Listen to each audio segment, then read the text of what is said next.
Bonjour à tous et bienvenue pour ce temps de culte du dimanche 1er novembre pour les paroisses protestantes des Collines, Beaucourt, Vendoncourt, Dalle, Montbouton.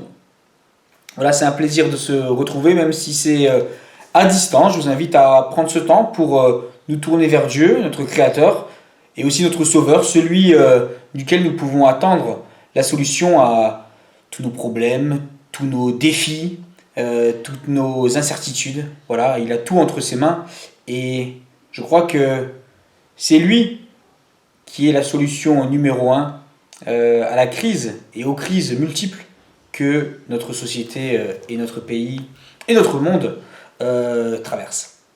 Je vous invite à commencer tout de suite ce temps de culte.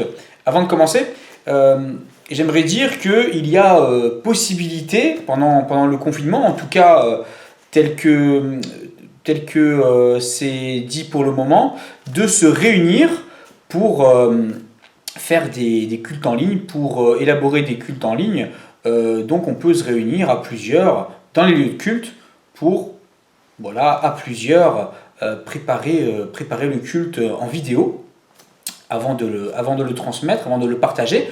Donc, s'il y a des personnes que ça intéresse, de se réunir samedi prochain, le temps qu'on puisse enregistrer pour que ça soit partagé dimanche. Donc, si samedi prochain vous souhaitez vous réunir pour qu'on puisse, dans un des temples des paroisses, pour élaborer un culte ensemble, faire la liturgie, faire une partie des lectures, chanter, etc. Eh bien, n'hésitez pas à me le dire, qu'on se retrouve. Et puis, autre manière de contribuer, vous pouvez aussi m'envoyer vos vidéos, vos contributions éventuelles, des lectures, des chants, etc. Voilà. N'hésitez pas à me les envoyer. Et puis je pourrai les monter avant dimanche prochain. Voilà, pour aujourd'hui, on n'a pas eu le temps forcément de s'organiser. Donc, je vais vous préparer, vous concocter quand même un petit culte. Je vous invite à commencer dès maintenant. La grâce et la paix vous sont données par Dieu notre Père et Jésus-Christ notre Seigneur. Amen. Et je vous invite à louer le Seigneur avec le psaume 121. Je lève les yeux vers les montagnes, d'où me viendra le secours? Le secours me vient du Seigneur qui fait le ciel et la terre. Il ne te laissera pas vaciller sur tes jambes. Celui qui te garde ne sommeille pas. Non, il ne sommeille pas, ni ne dort, celui qui garde Israël. C'est le Seigneur qui te garde, le Seigneur est ton ombre à ta droite. Le jour, le soleil ne te frappera pas, ni la lune pendant la nuit. Le Seigneur te gardera de tout mal, il gardera ta vie. Le Seigneur te gardera lorsque tu sortiras et lorsque tu rentreras, dès maintenant et pour toujours. Je vous invite à poursuivre la louange avec ce chant. Quand je sonde l'univers, les astres que tu as créés, les océans, les mers, tout me révèle ta majesté.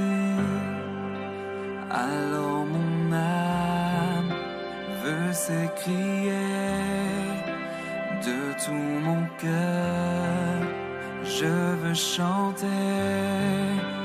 Oh Dieu, tu es infiniment grand, éternel puissant, roi majestueux. Oh Dieu, tu es infiniment grand, éternel puissant, roi majestueux.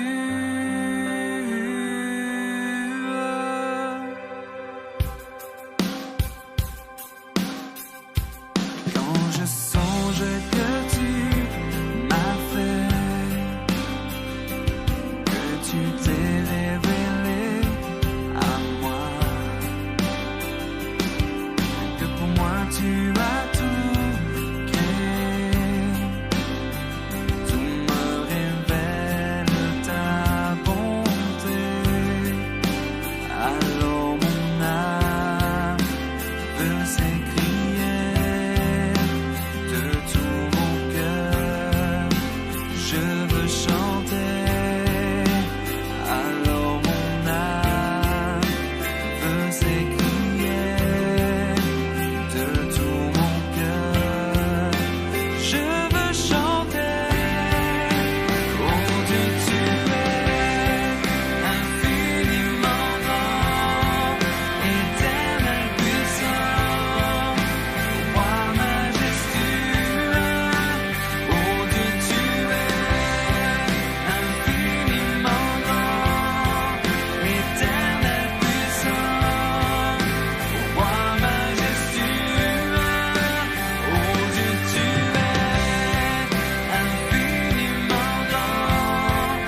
Chers amis, confiants dans le pardon de Dieu, toujours possible, toujours prêt à se renouveler, pour ceux qui reconnaissent leurs manquements, leurs fautes, leurs péchés, je vous invite à prier et à demander à Dieu le pardon. Je vous invite à la prière. Seigneur, nous te demandons pardon parce que nous te laissons trop peu de place dans nos vies. Nous ne cherchons pas avant tout ta volonté. Nous doutons de la pertinence, de la réalité, du sérieux de ta parole. Et par notre révolte, par notre désobéissance, eh bien, nous sommes conduits collectivement, individuellement, à subir ta colère, ton jugement. Mais Seigneur, nous savons que ta miséricorde est grande, nous savons que tu ne refuses pas ton pardon à ceux qui te le demandent d'un cœur sincère et qui veulent changer, qui veulent se remettre en question devant toi, qui veulent t'écouter, qui veulent te suivre, qui veulent te placer à la place qui te revient. Aussi Seigneur, nous implorons ton pardon et nous te demandons par ton Saint-Esprit de changer nos cœurs. Au nom de Jésus, nous t'avons prié dans l'assurance que ta miséricorde est grande et ton pardon toujours assuré. Amen. Pardon, Seigneur, pardon. Pour notre orgueil, nos résistances. Viens enlever nos suffisances et chasser notre arrogance. Pardon, Seigneur, pardon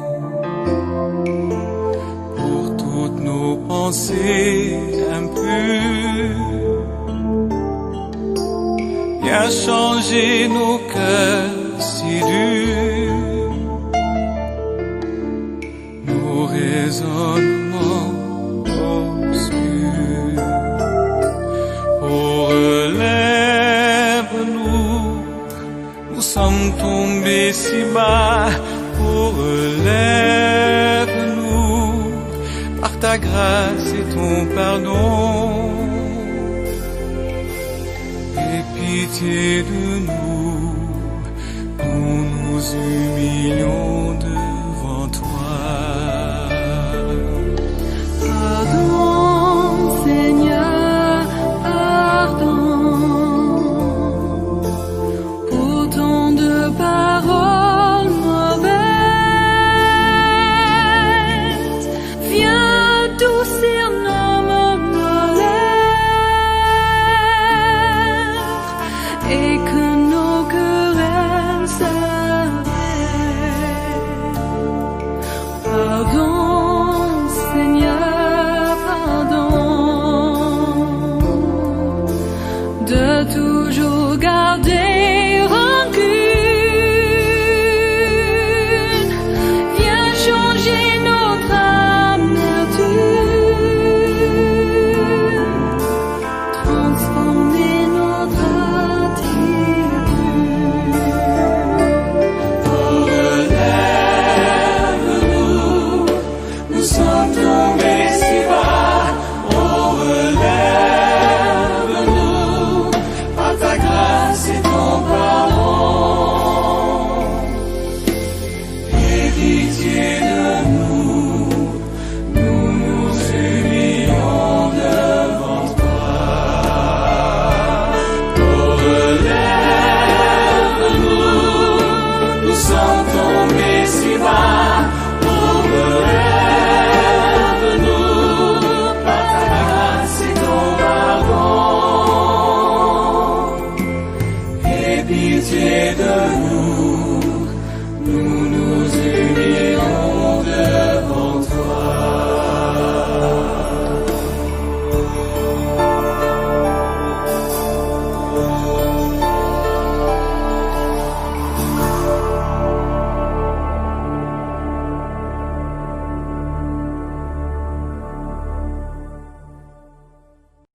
pardonné et réconcilié avec Dieu. Je vous invite maintenant à méditer un des passages des Écritures. Alors il y avait plusieurs textes en proposition de lecture aujourd'hui, plusieurs sujets brûlants d'actualité qu'on aurait pu traiter également. Mais je crois que ce passage de l'Évangile selon Matthieu que nous allons lire, donc au chapitre 22, versets 15 à 21, traite d'un sujet qui n'est pas anodin actuellement, qui est, je crois, urgent, un sujet urgent à traiter parmi d'autres. C'est la question du rapport aux autorités politiques à la lumière des Écritures, à la lumière de la Bible, à la lumière des paroles du Christ. Avant de nous plonger dans ce texte, je vous invite à la prière. Voilà, Seigneur, nous sommes sujets au bruit du monde, à des pressions, à des voix discordantes, à une certaine confusion parfois. Et nous avons du mal peut-être à nous repérer, à nous retrouver. Aussi, Seigneur, nous implorons l'aide de ton esprit afin que nos oreilles soient ouvertes à ta parole de vérité, à ta parole de sagesse, à ta parole d'espérance. Remplis-nous ton esprit et donne-nous de discerner quelle est ta volonté, là où tu veux nous emmener, et quelles sont les implications aujourd'hui de ta parole dans nos vies. Au nom de Jésus, nous t'avons prié. Amen. Alors les pharisiens allèrent tenir conseil sur les moyens de prendre Jésus au piège de ses propres paroles. Ils envoyèrent vers lui leurs disciples avec les Hérodiens. Ils lui dirent, « Maître, nous savons que tes paroles sont vraies et que tu enseignes le chemin de Dieu en toute vérité, sans te laisser influencer par personne, car tu ne regardes pas à l'apparence des personnes. Dis-nous donc ce que tu en penses. Est-il permis ou non de payer l'impôt à l'empereur? » Mais Jésus, connaissant leur méchanceté, répondit, « Pourquoi me tendez-vous un piège hypocrite? Montrez-moi la monnaie avec laquelle on paie l'impôt. » Ils lui présentèrent une pièce de monnaie. Il leur demanda de qui portait l'effigie et l'inscription.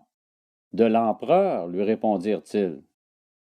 Alors il leur dit, « Rendez donc à l'empereur ce qui est à l'empereur et à Dieu ce qui est à Dieu. » Étonnés de ce qu'ils entendaient, ils le quittèrent et s'en allèrent. Voilà, chers amis, on a affaire à une formule bien connue, rendez à César ce qui est à César et à Dieu ce qui est à Dieu. Une formule qui nous renvoie à la question du rapport aux autorités politiques et au pouvoir, selon Jésus, selon le Christ. Donc, on a affaire à une question qui revient de manière récurrente finalement dans les Écritures, et on y trouve finalement une certaine diversité, en tout cas en apparence. On a par exemple des textes qui nous renverraient à une forme de dissidence vis-à-vis du pouvoir politique. Je pense aux apôtres, Pierre et les apôtres, qui disent aux autorités de Jérusalem: il faut obéir à Dieu plutôt qu'aux hommes. On trouve ça dans le livre des Actes des Apôtres. On trouve aussi cette phrase de Jésus qui traite le roi des Juifs de son époque, Hérode, de renard. Et puis, d'un autre côté, il y a des textes qui semblent plaider pour une soumission sans réserve aux autorités. Je pense à l'apôtre Paul qui dit que toute personne soit soumise aux autorités supérieures, car il n'y a point d'autorité qui ne vienne de Dieu, et les autorités qui existent ont été instituées par Dieu. Et le texte qui nous occupe aujourd'hui a plutôt tendance à être compris comme une invitation, effectivement, à la soumission aux autorités. Et ce texte est souvent aussi considéré, je pense à un éditorialiste assez influent et qui fait beaucoup parler de lui en ce moment, qui voit dans cette formule « rendez à César ce qui est à César et à Dieu ce qui est à Dieu » une sorte de préfiguration de la laïcité, de la séparation des pouvoirs, etc. Alors, pour le coup, je pense que les choses sont un peu plus compliquées que ça.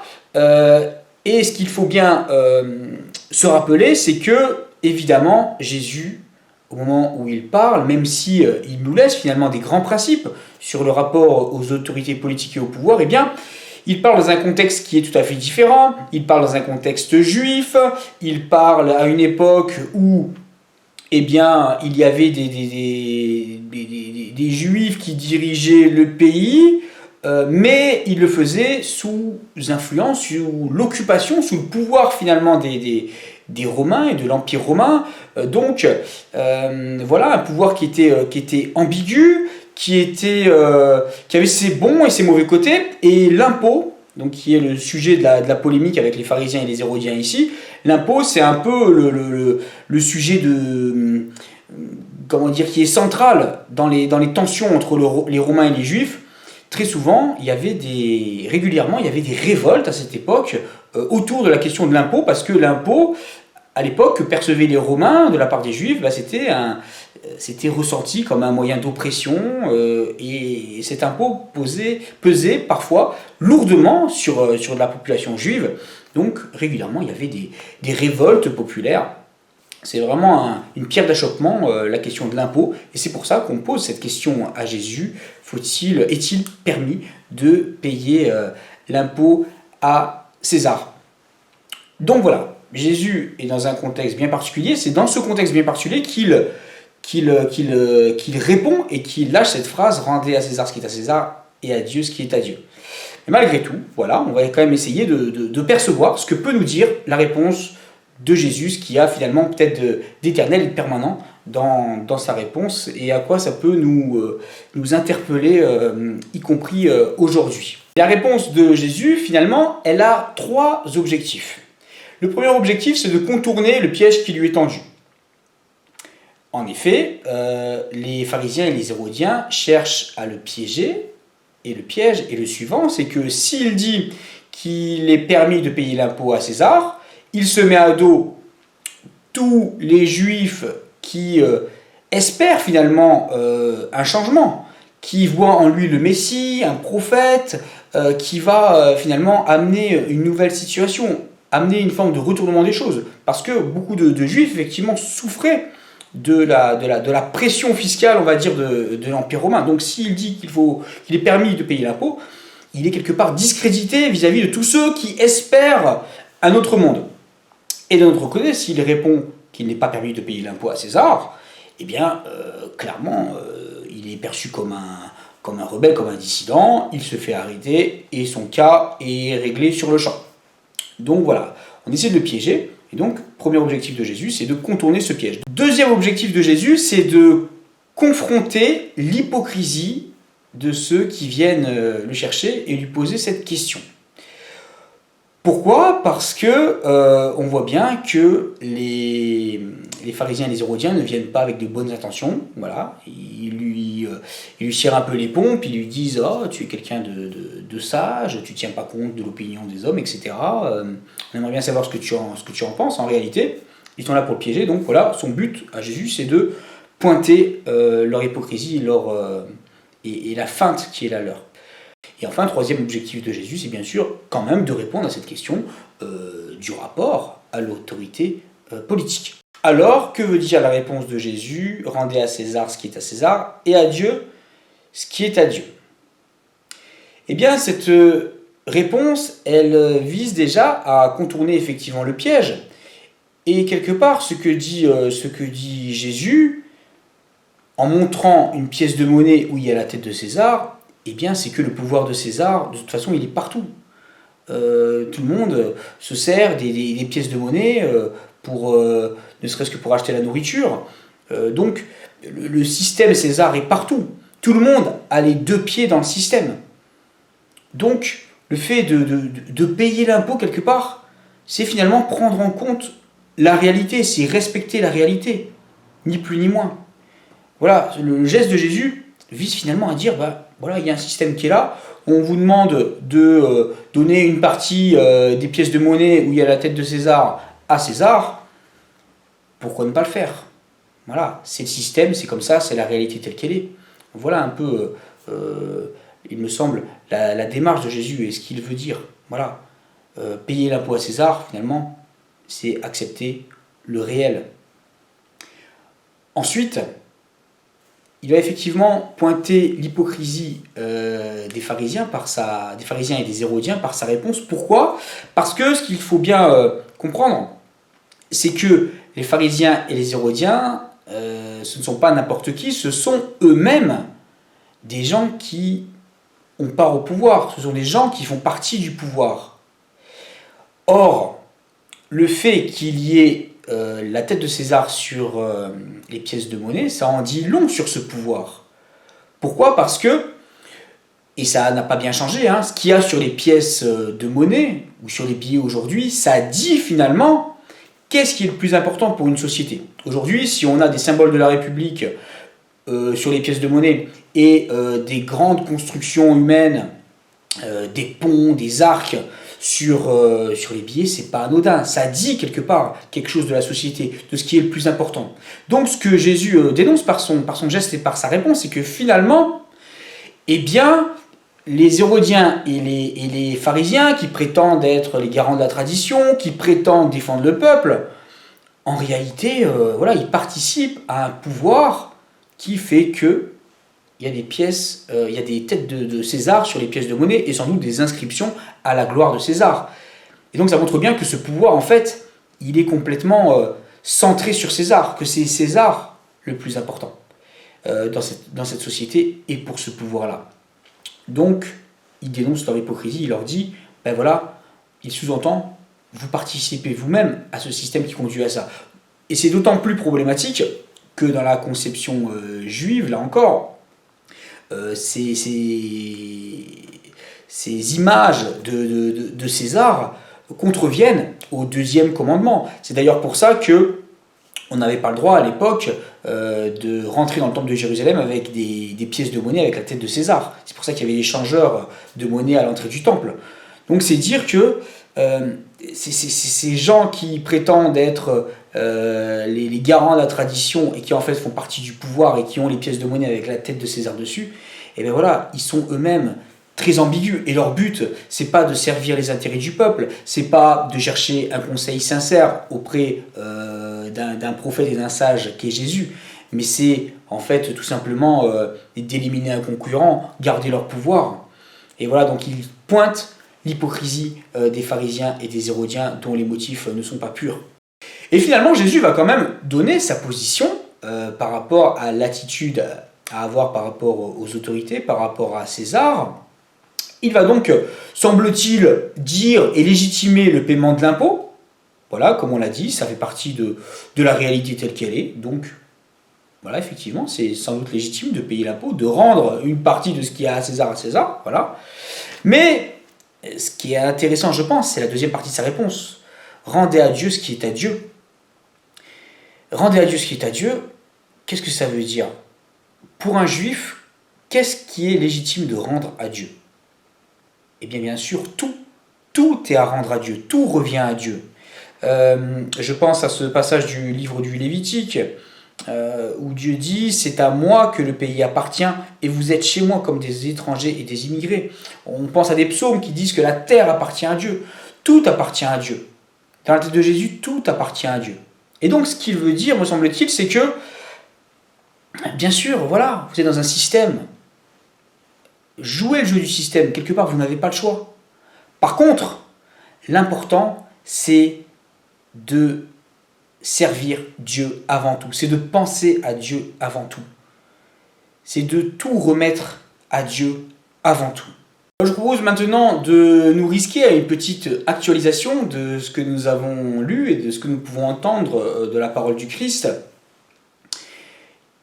Il me semble qu'aujourd'hui, il y a une forme de division et il y a deux manières finalement d'envisager le rapport au pouvoir, de manière peut-être excessive. La première, c'est une forme de vénération du pouvoir qui ferait finalement qu'on va s'abstenir de toute critique, qu'on va fermer les yeux, y compris sur les dysfonctionnements, par forme d'exaltation du pouvoir tel qu'il est. Voilà. Et puis, la deuxième tendance, c'est ce que j'appellerais la rebellitude. C'est ce qui consiste à être, par définition, par principe, opposé à tout ce que dit, tout ce que fait le pouvoir. C'est être en permanence dans la critique, dans la dénonciation, dans la suspicion du pouvoir. Et par rapport à ça, je crois que si on devait regarder de manière globale ce que nous indiquent les Écritures par rapport au rapport à l'autorité politique, eh bien, c'est que quelque part, tout est entre les mains de Dieu et que les autorités politiques elles-mêmes, les gouvernements sont mis en place par Dieu dans son plan. Rien n'est là par hasard et effectivement, Dieu se sert des gouvernements, il met en place des gouvernements et donc, il nous appelle effectivement à avoir un certain respect pour les autorités et les pouvoirs qui sont en place. Mais ce respect ne veut pas dire qu'il ne peut y avoir de critiques. Au contraire, il y a énormément de passages qui, plus ou moins directement, invitent à un regard critique et à une critique des autorités politiques, des excès de la politique, des excès du pouvoir. D'ailleurs, ce n'est pas anodin, il me semble que Jésus ait été condamné à mort par des autorités politiques. Et la réponse finalement de Jésus dans notre texte, elle va un peu dans ce sens-là. L'idée c'est de dire qu'il y a une réalité qui est là, un pouvoir qui est en place, un pouvoir qui est partout, et qu'il faut l'accepter, qu'on est appelé à l'accepter, parce que c'est ce que Dieu met à notre disposition, c'est le contexte que Dieu nous donne, c'est la situation qui nous est donnée et avec laquelle il faut vivre. Et d'autre part, il y a quand même cet appel à une relativisation du pouvoir et surtout à mettre avant tout sa confiance en Dieu. Et je crois que sa réponse et son exemple nous invitent à résister peut-être à tous les donneurs de leçons qui, parce qu'ils sont du côté du pouvoir ou représentants du pouvoir, voudraient sans cesse savoir si on n'est pas des dissidents, voudraient sans cesse nous reprocher un certain esprit critique par rapport au pouvoir. Et d'autre part, ceux qui sont de plus en plus nombreux, je pense, les rebelles professionnels, on va dire, les gens qui par définition sont contre tout ce que fait le pouvoir, tout ce que font les gouvernants. Et quelque part, si on n'est pas nous-mêmes dans la critique permanente du pouvoir, eh bien on est un peu perçu comme des collabos. Je crois qu'on est appelé à travers la réponse de Jésus, et la réponse de Jésus est une invitation à résister à ces pressions qui voudraient nous ranger ou du côté de la vénération du pouvoir, la vénération aveugle,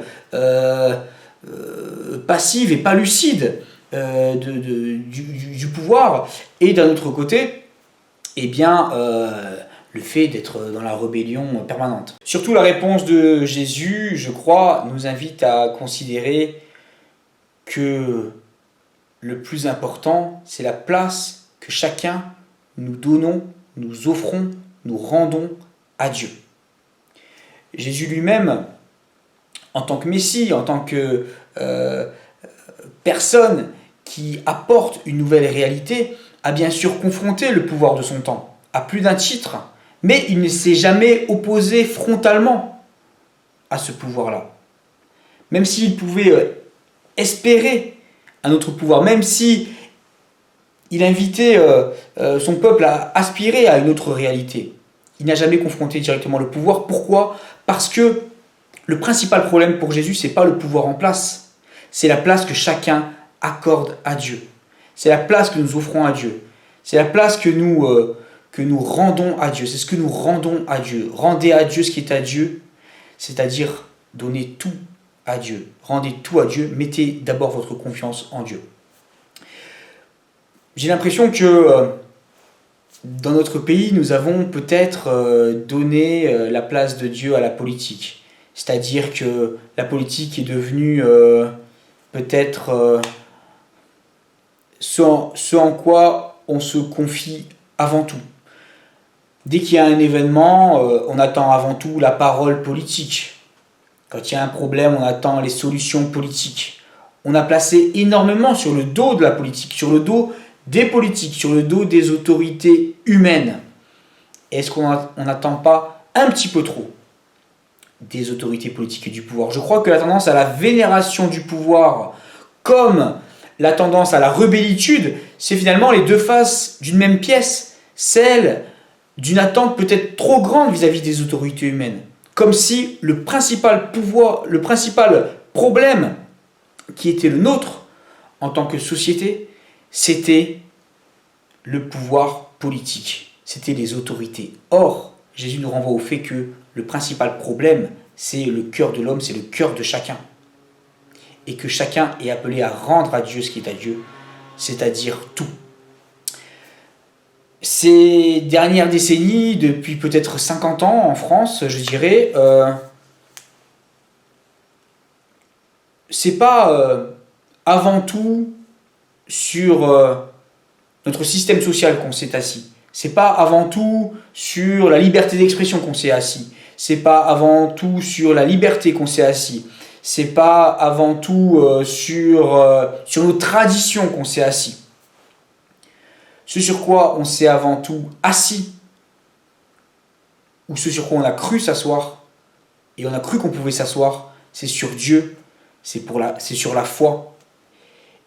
Et peut-être qu'à un moment où actuellement tout semble hors de contrôle, y compris des autorités politiques, où on voit bien que quelque part on ne peut pas totalement se confier aux autorités politiques, aux autorités humaines, qu'elles ne sont pas capables, qu'elles n'ont pas la possibilité, qu'elles n'ont pas la capacité de relever tous les défis qui se présentent à nous. Eh bien peut-être que collectivement nous allons enfin, j'ai envie de dire, nous rappeler que nous avons besoin de Dieu. Peut-être qu'il fallait que nous passions par cette situation si déroutante, à plus d'un titre. On a l'impression, je ne sais pas si vous avez cette impression-là, mais on a l'impression qu'en ce moment ça craque de partout. Que dans tous les domaines, on est dans l'expectative, on ne sait pas trop où on va, on ne sait pas trop quel sera le lendemain. Eh bien, à ces moments-là, c'est peut-être vraiment l'occasion et l'opportunité de rendre à Dieu tout, à mettre Dieu en premier dans notre vie, à retourner à Dieu, à faire plus de place à lui, à l'écoute de sa parole, à l'écoute des solutions qu'il pourrait dans sa sagesse nous proposer et nous donner de vivre. Voilà, c'est pas une option qu'on entend sur les plateaux télé, dans les journaux, chez les intellectuels, c'est pas une option qu'on entend forcément. Mais par rapport aux crises que nous traversons, la solution, elle n'est peut-être pas dans les grands discours, la solution, elle n'est peut-être pas dans les grands programmes très ambitieux, la solution, elle n'est peut-être pas dans la force et l'autorité, la solution, elle n'est peut-être pas dans l'éducation, la solution, elle est peut-être avant tout en Dieu, dans le fait de se recentrer sur Dieu, sur l'essentiel, sur le rapport avec notre Créateur, celui de qui nous pouvons trouver la sagesse pour faire face à n'importe quelle situation. C'est aussi, je crois, ce que nous ont laissé nos anciens. On parle beaucoup, voilà, des anciens qui étaient tellement plus ci, qui étaient tellement plus ça. Mais les anciens et nos anciens, ils ont traversé énormément de choses, sans doute beaucoup plus difficiles que ce que nous traversons actuellement. Je pense à la grippe espagnole, je pense aux guerres mondiales. Nos anciens ont traversé des choses terribles. Mais nos anciens, pour eux, Dieu comptait. La foi avait une place prépondérante, je crois. Tout n'était pas formidable à l'époque. Mais voilà, ils donnaient de la place à Dieu. Et c'est peut-être ce qui nous manque aujourd'hui, et c'est peut-être ce que nous sommes amenés à reconsidérer. Et peut-être qu'il y a urgence. Sans doute même qu'il y a urgence, étant donné la situation, étant donné la déroute dans laquelle on a l'impression d'être. Voilà, en tout cas, le Christ nous invite il me semble, à faire avant tout confiance en Dieu et à peut-être accepter que les autorités humaines, elles sont passagères, elles sont provisoires et elles sont surtout limitées. Mais Dieu, lui, ne change pas et aucune situation n'est trop difficile pour lui. Je vous invite à la prière.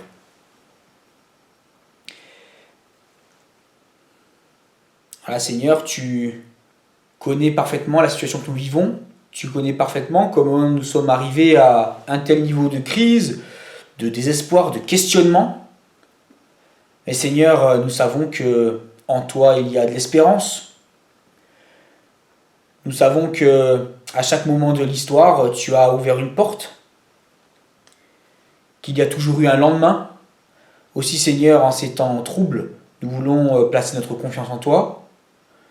Nous voulons, Seigneur, avoir le courage de nous remettre en question, questionner la place que nous te faisons dans nos vies, tirer les conséquences nécessaires. Seigneur, si nous sommes convaincus qu'il faut te donner plus de place, donne-nous de le proclamer, donne-nous de le dire autour de nous. Et Seigneur, nous te prions pour tous ceux qui se sentent démunis, nous te prions notamment pour nos autorités. Nous te prions pour toutes les personnes qui sont fatiguées et qui ont envie de se révolter parce qu'ils sont dans l'incompréhension, parce qu'ils sont dans la colère, parce qu'ils sont dans la suspicion. Seigneur, que cette énergie, cette colère, elle se transforme en espérance, elle se transforme en amour, elle se transforme en remise en question devant toi d'abord. Nous te remettons le personnel hospitalier, les soignants, les accompagnants, les aidants. Nous te remettons les plus fragiles de notre société. Nous pensons en particulier aux anciens, à nos anciens, qui sont aussi en première ligne par rapport à ce virus. Nous pensons aux plus jeunes, qui ne voient pas forcément de quoi sera fait leur avenir. Nous pensons aux malades, aux mourants. Seigneur, remplis-nous d'espérance. Merci pour ta parole. Et donne-nous ton Saint-Esprit pour qu'au quotidien, nous ne soyons pas dans la peur, dans l'angoisse, dans le pessimisme, mais que nous soyons remplis d'espérance, de persévérance, de joie. Ensemble, nous te disons, notre Père qui es aux cieux, que ton nom soit sanctifié, que ton règne vienne, que ta volonté soit faite sur la terre comme au ciel. Donne-nous aujourd'hui notre pain de ce jour. Pardonne-nous nos offenses, comme nous pardonnons aussi à ceux qui nous ont offensés. Et ne nous laisse pas entrer en tentation, mais délivre-nous du mal, car c'est à toi qu'appartiennent le règne, la puissance et la gloire, au siècle des siècles. Amen. Recevez la bénédiction de la part du Seigneur. La paix de Dieu qui dépasse tout ce que l'on peut comprendre, garde vos cœurs et vos pensées en Jésus-Christ. Amen. Chers amis, je vous souhaite un bon dimanche. Je vous invite donc à me contacter pour qu'on puisse concocter ensemble le culte de dimanche prochain. Voilà, faites-le vite pour qu'on ait le temps de s'organiser, d'échanger sur les idées. Et voilà, je vous souhaite plein de courage, que Dieu vous bénisse, que Dieu vous fortifie. On termine avec un dernier chant. À dimanche prochain, à bientôt. Au revoir.